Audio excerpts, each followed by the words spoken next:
Boa tarde a todas e a todos. Eu, antes de começar propriamente dita, e é aí que brincava, porque combinamos na mesa que as saudações não contam para os 20 minutos, eu queria, antes de mais, neste contexto, dar em nome da APEC, Associação Portuguesa de Escolas Católicas, um especial agradecimento pelo convite às Irmãs da Apresentação de Maria para aqui estarmos junto delas e de todas as Irmãs da Apresentação de Maria neste momento festivo. Não é um cumprimento de circunstância, a Irmã Conceição sabe isso bem na primeira pessoa, e é um cumprimento muito, muito estreito. Portanto, cumprimento a Madre Geral, cumprimento a Madre Provincial e cumprimento todas as Irmãs. Queria dar também nelas uma saudação muito especial a todas as escolas católicas que nesta ilha de encantos transformam o aprender numa coisa igual àquela que ela é, que é uma coisa boa. E, portanto, na vossa presença, também na presença de tantas outras escolas católicas que estão aqui e que nos fomos cumprimentando, saudar todas aquelas que nesta terra desenvolvem projetos de extraordinária qualidade. E atrevo-me a pedir para as escolas católicas, em particular desta região autónoma, uma grande salva de palmas pelo esforço que elas fazem.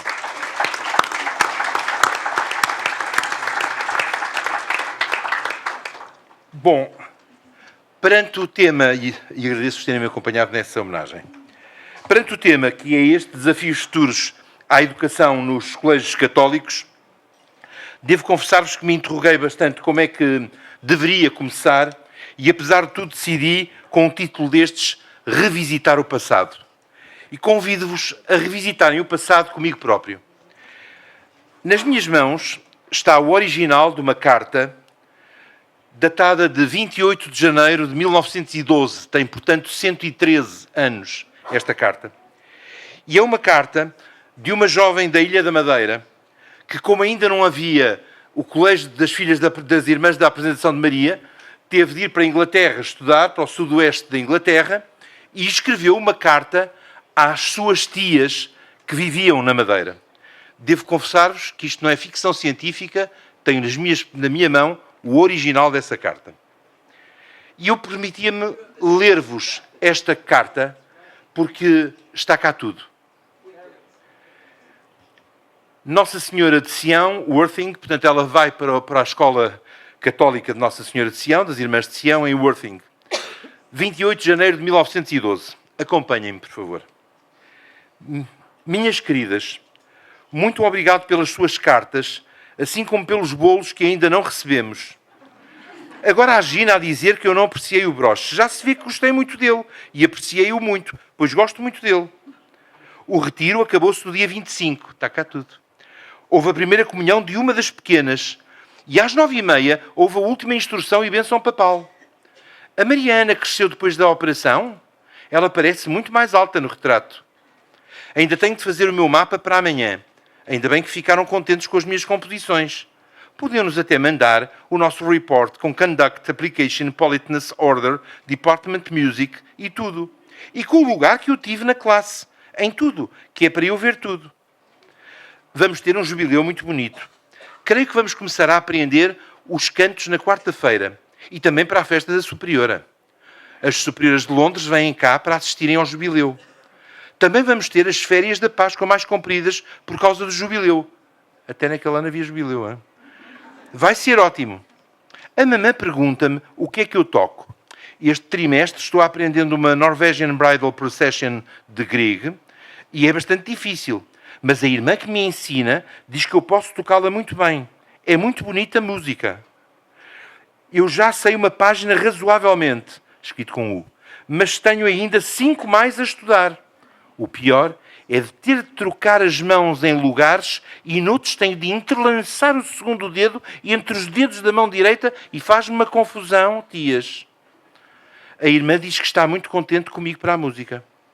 Adeus, minhas queridas. Aceitem muitas saudades, abraços e beijos desta vossa muito e muito amiga do coração, sobrinha Petisa. Nota, post-scriptum. Eu preciso de uma saia para as férias, de um casaco de verão, de blusas boas para quando for tomar chá fora. Já estou convidada para as próximas férias. E de um vestido branco ou claro para as festas de verão. Também sapatos e botas.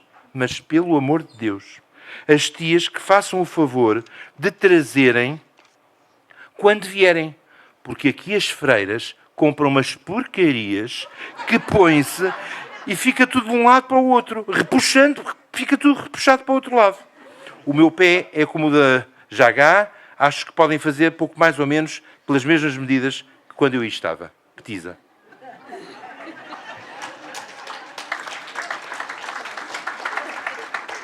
Quando eu vos dizia que creio que tem lá tudo, é porque eu acho que tem lá tudo mesmo esta carta. E apesar desta revisitação ao passado, o tema continuava a ser os desafios futuros da educação nos colégios católicos.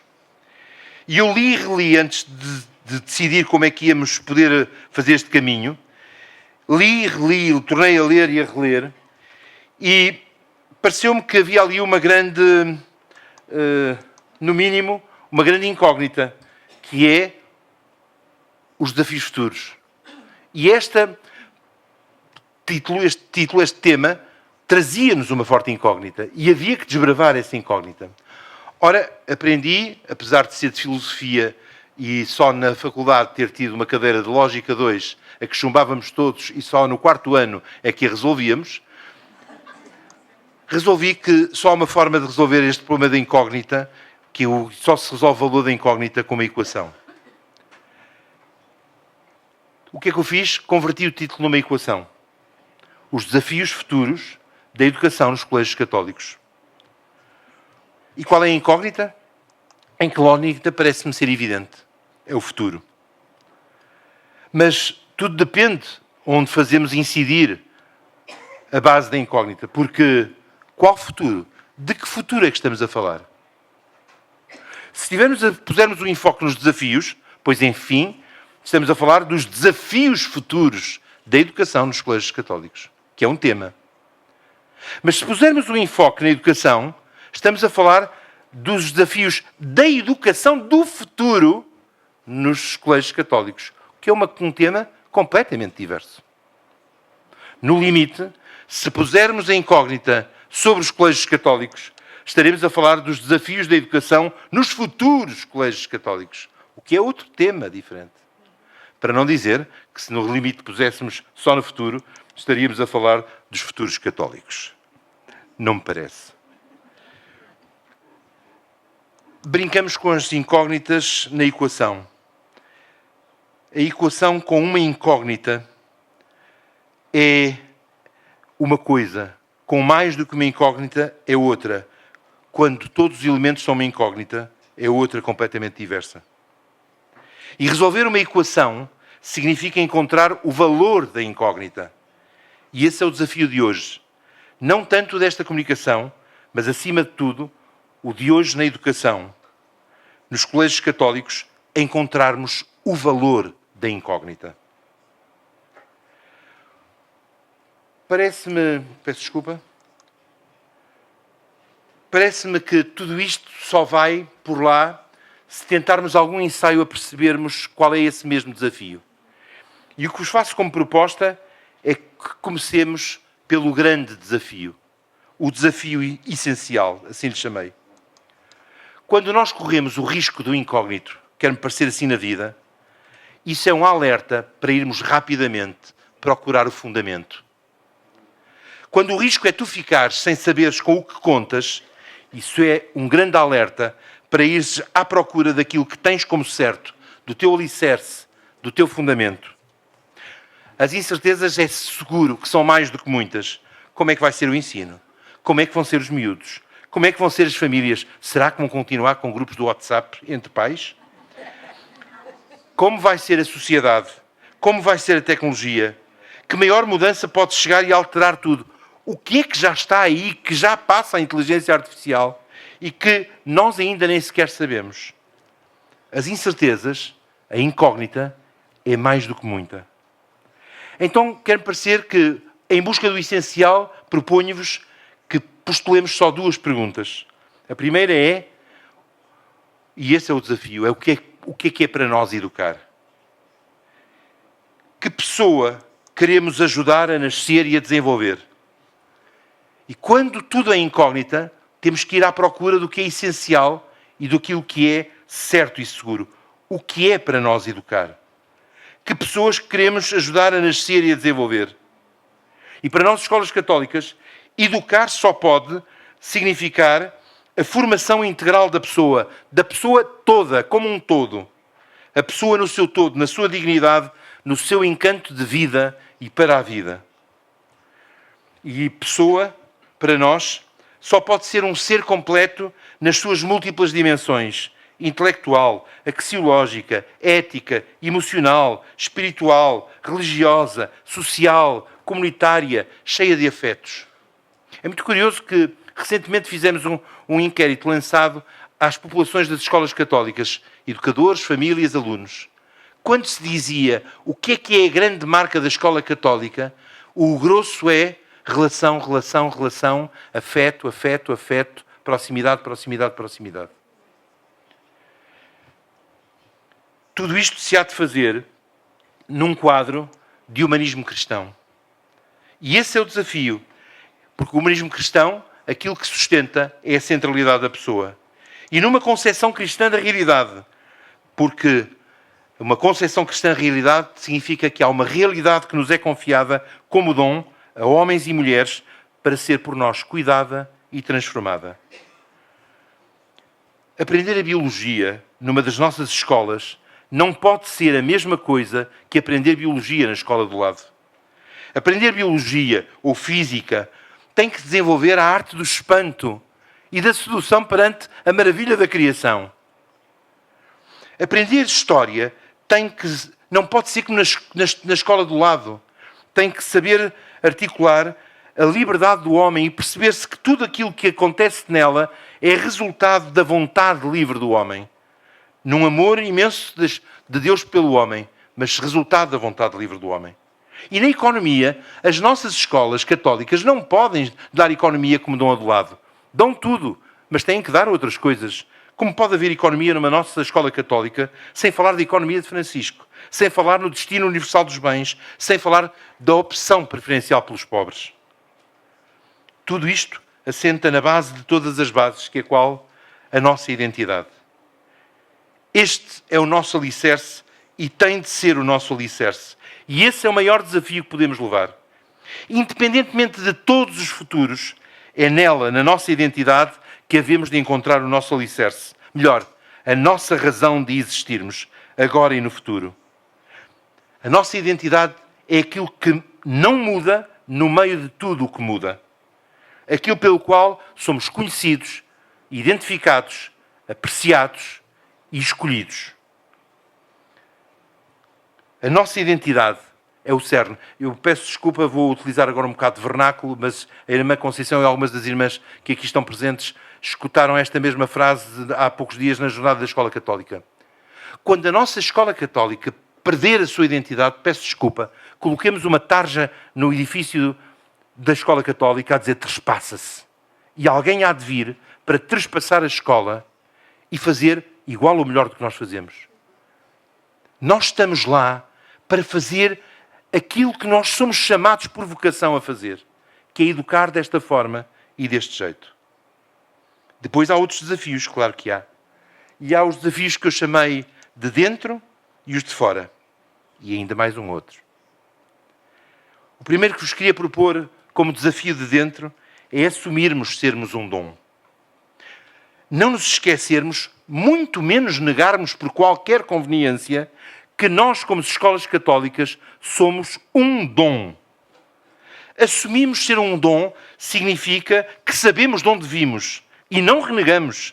Vimos de alguém, somos obra de Deus e as nossas escolas são obra dele. Significa sabermos quem somos. E nós, quem somos no universo onde estamos, somos uma realidade eclesial. E no atual contexto da Igreja, que desafio imenso tomarmos em mãos sermos, de facto, uma realidade eclesial. A escola católica não é frequentemente vista como uma realidade eclesial. A paróquia, sim. O movimento, não. E a escola católica? Quantos alunos, quantos pais, quantos avós, quantas famílias ouvem a mensagem e o nome de Jesus que nunca ouviriam noutras circunstâncias, porque nunca iriam à paróquia? E estão lá. Por isso mesmo, é que quando E se uma escola católica fechasse, era a mesma coisa que uma paróquia fechar. E garanto-vos, com o devido respeito, Sr. Dom Diamantino, naturalmente, que na Conferência Episcopal ninguém quereria ouvir falar de uma paróquia que fecha. Nem o seu bispo, na sua diocese, admitiria que pudesse haver uma paróquia que fechasse. Se assim não pode, também uma escola católica não pode. Para onde levamos estas escolas? Temos que assumir. Levamos pessoas para o céu. É para isso que nós existimos também. Para transformar o mundo e levar pessoas para o céu. Isto é, implantar o reino aqui e preparar o reino de lá. E isto por mandato de Deus. É a nossa marca distintiva. E que marca! Nós somos uma marca. É o segundo desafio. E é sermos marca mesmo. E que grande marca! Um dos nossos miúdos diria que a grande marca. Hein? Porquê? Pelos projetos de excelência e de qualidade no ensino reconhecidos. E não me estou a referir aos rankings. Projetos de excelência e de qualidade. Altamente reconhecidos a formar-nos valores. Os pais podem não nos procurar pela educação na fé, mas procuram-nos seguramente porque aquela fé que eles professam é condutora de determinados valores. Com a policromia dos nossos carismas e ideários. Mas somos uma marca única. Escola Católica é uma marca única. E permitam-me que trademark.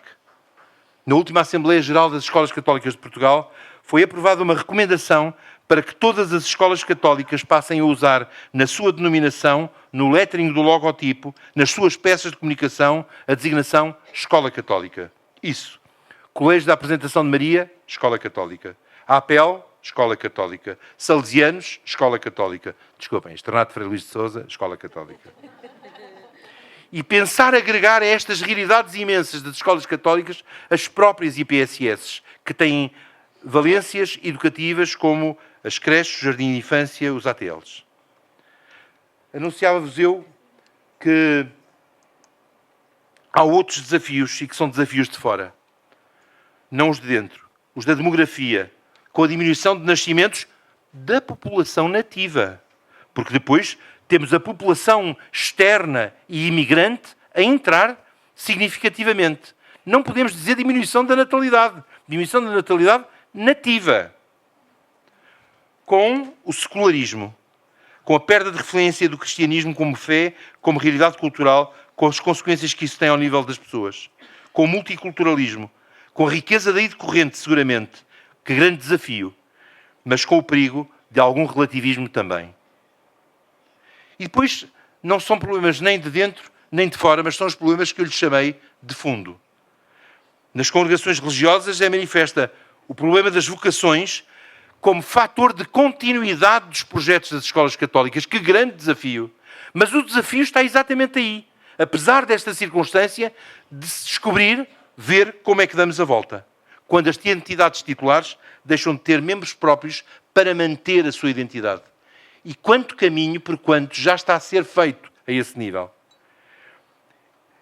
Nelas, congregações ou fora delas, por mim falo, na realidade dos colégios diocesanos, há um outro desafio, que é a nossa incapacidade, a nossa dificuldade congénita de trabalharmos em rede e em equipa. Apesar daquilo ter nascido numa ceia. Com ainda mais em rede fora da nossa rede, no nosso individualismo. E o Papa Francisco dizia-se como era a solução. Em pacto. Depois, com a grave crise de professores, outro desafio. Em escassez de número, em escassez de identidade cristã, de compromisso eclesial, mutação também das gerações emergentes, os Zs e os Millennials, que já não estão para estar lá de corpo e alma entregue, com a camisola toda vestida e completamente do corpo. Não, algumas pessoas sem cultura religiosa, ou para nós parecida. Deixem-me só colocar esta parte aqui. Pode entrar em tempo de desconto? Obrigado. Mas não há professor do primeiro ciclo que seja admitido lá no colégio que na entrevista que faz com o diretor, na segunda, portanto, na entrevista que faz com o diretor, não faça um ditado. O professor do primeiro ciclo faz um ditado na entrevista. E aconteceu-me num recente já processo de recrutamento eu colocar a frase, porque mete sempre assim uma para ver como é que a coisa corre. Também é preciso ser muito difícil, certo? Mas esta era, e ele, ao fundo, avistou o sacrário. A candidata disse isto. Ele, ao fundo, avistou o... E ela... Pode repetir, por favor?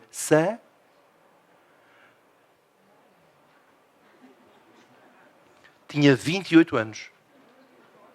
Nós achamos que estamos a falar com gente que se fala e pensa de uma determinada maneira. Já não apanharam. Nós achamos que é tudo evidente. Não apanharam. O perigo, depois, de deixarmos de acolher os mais pobres, que no nosso caso de escolas católicas, não é possível. Quando nos privarmos de acolher os mais pobres, deixamos de ter um marco da nossa identidade. E aquilo que querem fazer connosco, não tanto aqui, graças a Deus, na Madeira, mas por lá, no continente e noutras paragens, com a ausência de qualquer direito de liberdade de educação, desculpem que vos diga, aqui é um oásis. Um oásis. É claramente privarem-nos daquilo que nós queremos fazer, que é escolher os pobres como opção. E depois, a ousadia e a coragem. Eu estava a ver Maria Rivier, a Maria de Santíssima Trindade, com... Que ousadia, que coragem houve naquela altura. E nós? Vamos resignar-nos? Vamos fechar os braços? Vamos dizer, pronto, tem de fechar? Então o que é o nosso respeito pelos nossos maiores? O meu padre Cabeçadas, que fez, deve ter dado muita cabeçada para pôr lá o colégio no sítio, certo? A ousadia e a coragem é o grande desafio. Professor, também estou a ter coragem. 5 minutos. Muito obrigado. E eu garanto que os cumprirei. Meus queridos, podemos já não ir cedo, mas seguramente vamos a tempo.